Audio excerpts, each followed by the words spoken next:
What's up, everybody? So I'm assuming that many of you are kind of getting sick of this whole I told you so tour that I've been going on. Or maybe you're just a sicko like I am and you're having a blast with it. I think one person sarcastically referred to this past month as Nintendo's confirmation bias hour. And, well, I actually was not done.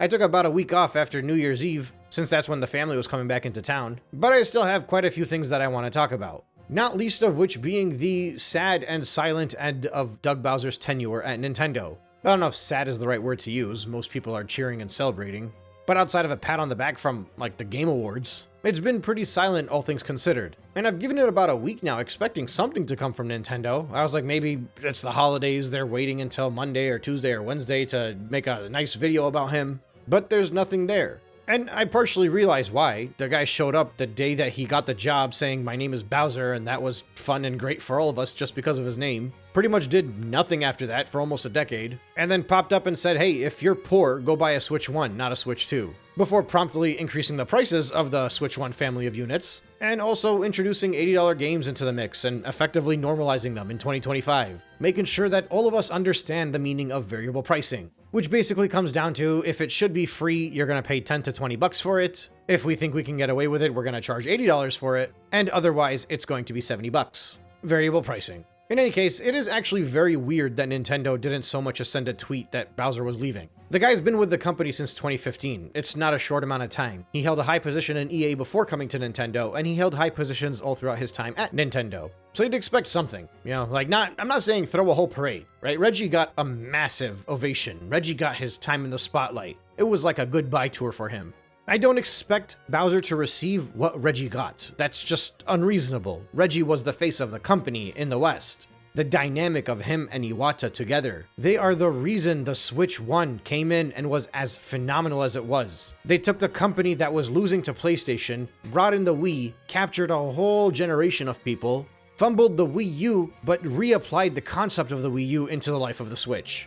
And really up until the launch of the Switch 2, it was pretty much known by everybody and acknowledged by everybody that the reason the Switch 1 was as amazing as it was is because it basically took what was originally supposed to be the Wii U and made it better, clearly through the guidance of Iwata. So really, even the Switch 2 as a concept is all credited back to the idea behind the Wii U. It's just been applied better. They found a way to truly realize the hybrid console and make it normal. So naturally, Reggie got the praise, he got the applause, he got a lot of extra because of his charisma and because of how much he was just part of the conversation. The duo of him and Iwata earned him that right.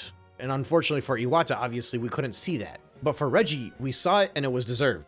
So I don't expect Bowser to receive that same kind of send-off. That's just unreasonable, like I said. But a tweet, an acknowledgement, something more than just a simple press release that was uploaded on Nintendo's IR page. The most basic, boring send-off that anybody could receive. And I think there's a very clear reason why. So his image in the public eye is already pretty crappy. If you Google him online, you'll just find endless amount of people that have hated him since the announcement of the $80 Mario Kart and the variable pricing and all that. You know, the Nintendo Don Mattrick moment, where if you can't afford a Switch 2, go buy a Switch 1. But even outside of that, I think it's very obvious as to why Nintendo is not acknowledging Doug Bowser right now, and I think it's because they're doing their best to remove him without opening the public eye to the realization of just how poorly the Switch 2 is doing in the United States. See, normally when a console launches and it's a huge success and it's going to continue to be a very big success and it's a record-breaking thing, you don't leave the table. Everything is nothing but up at that point. Then how much work is Doug Bowser actually doing? He's a CEO at the end of the day. He's a face, a public suit. A public suit that is barely even public.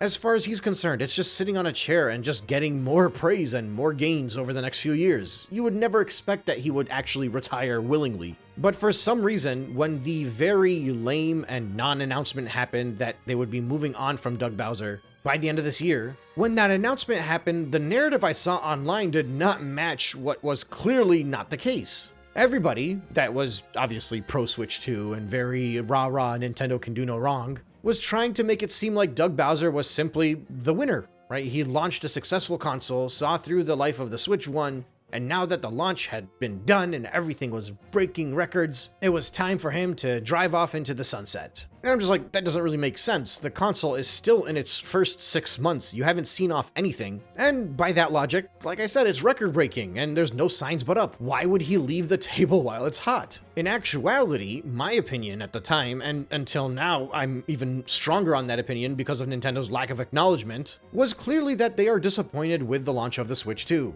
The announcement that Doug Bowser would be stepping down happened right around the end of September. Looking back now, we know how poor the sell-through rate was for the Switch 2 in September, specifically over here in the West. The console was barely moving 300,000 units a month with zero supply limitations, something that has not happened since like the Switch 1, if not the PS4. They had barely even passed 2 million units sold in the States at that point in time. So it's not like the Switch 2 was in so many people's hands and there was just so many units available that's why there were so many consoles sitting on shelves. No, it was actually they barely delivered like 3.5 million to the Americas, and that's a very low number when you consider it's the launch of a console, it's fully in stock, and it's on the hype after the Switch 1, and after we just saw how many people were buying the PS5 and the Xbox Series X, absolutely they thought it would be sold out. But the Switch 2 after July, through the end of August, was sitting on shelves, like everywhere. I talked about this. We had conversations about satiated demand. We had conversations of signs of too big of a slowdown, with not enough units sold already for that slowdown. But people wanted to ignore this. And then on September 25th, they announced that he's only going to last until the end of the year. Now, they couldn't fire him on the spot, obviously. That's kind of not really how these things work. That would have been a PR nightmare even larger than the current PR nightmare that the Switch 2 has. And that's part of the reason why you would expect there would be some kind of thank you tweet, some kind of video, anything, just a simple message. But the only thing we got was that Doug Bowser is stepping down as Nintendo of America president and COO, and he'll be replaced by 19-year Nintendo veteran Devin Pritchard. Now, obviously, I have zero faith in Pritchard. I don't think she's going to change anything. But I think it's pretty clear that Nintendo saw that Doug Bowser had fumbled the launch of this console. The Americas were receiving more units than anywhere else in the entire world. More consoles were allocated to the US than everywhere. And the clear expectation, especially going into these holidays, was that they would be selling these consoles. But obviously, they were not moving, and they didn't move in November, and they're probably also going to be leading to one of Nintendo's worst Decembers. We'll find out in 10 days. And all of this was and has been very obvious. It was very clear from like back in August when the console was still sitting on shelves. Now, I don't know exactly what part of all of this Doug Bowser played, but I do know that he's the president of Nintendo of America. And if I'm not mistaken, the Nintendo of America president also handles everything going on in Latin America and Canada. Or maybe it's just Central America and Canada. But my point is that whatever role he played in this was clearly a fumble. Whether it's his announcement online and just everybody hating him for how terrible and tone deaf it was, or maybe he was in charge of the team that was expected to know what price and how many consoles would be able to be sold in North America. Whatever the case may be and whatever role he played, someone screwed up, because the Nintendo Switch 2 was not supposed to have this terrible of a holiday season. And even further back, just like we had all predicted and discussed prior to the launch of the Switch 2, it should have been sold out all year. They did not send enough units for it to not be sold out all year. Every time a new console had come in and a shipment finished, more should have been ordered immediately, and those shipments should have moved as soon as they hit the shelves. I don't know if you guys remember, but I talked about this a few months ago, but from the end of July up until September 1st, there were no base console unit Switch ones available. You could only buy the bundle. This means that companies did not order more when they ran out for almost an entire month. They're like, hang on, we already ordered too many of these bundles. Let's wait on selling some more of these before we decide to get more base console units with us. So while this was all going on and headlines were talking about breaking records and record-breaking launches and all the stockpiling that was done in order to delay people that really wanted a console 3 months so that they can have a fancy headline, the artificial manufactured hype with all the signs that were delivered that said that Switch 2 would be out of stock that lasted all of like 2 or 3 weeks. While all of that was going on, and most people out here in the West were convinced that the Switch 2 was doing great, and it was going to continue to do great, and that the poor sales in August don't mean anything. It's August, and July, they expected more because who's buying consoles in July? Ignoring that when it's that early in a console's life, they should absolutely be sold out still, even with the amount of units that were delivered. Ignoring so many clear signs and looking at the headlines. But the people at Nintendo, by the time they hit September, they had enough.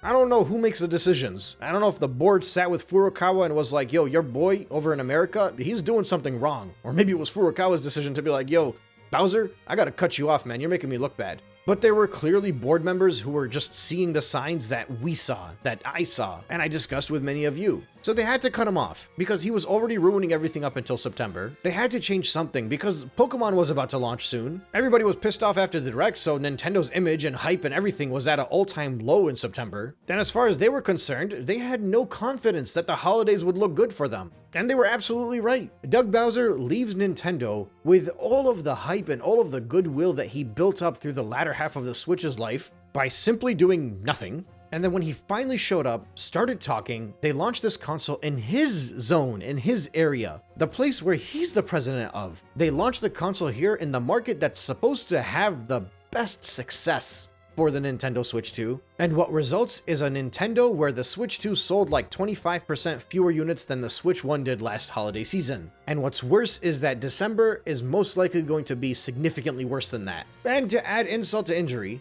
Nintendo's share value in the New York Stock Exchange right now from last year is up $1.83. That's 12.62%. Which sounds great, right? Except on August 18th, it was up $10.39, 71.66%. He walks out with the Switch 2 failing in November, probably failing in December, and I'm making a bold prediction right now. I think January might easily be the worst January in about 10 years, when we eventually get those Circana numbers for the US. I'm talking it might be catastrophic levels of low sales with the console still sitting on shelves. So basically, Doug Bowser leaves Nintendo in a much worse position than he received it in almost every aspect. Whether that's his fault or not, I don't know, and quite frankly, I don't care. But I do know that he's leaving because of this. And everybody should have known that the Switch 2 was not going to have a good end of 2025, because the president does not leave 3 months after a console's launch if the expectation is nothing but an upwards trajectory. It seems like it's not just the fans that feel this way, but also Nintendo themselves. It's not a goodbye. It's a good riddance.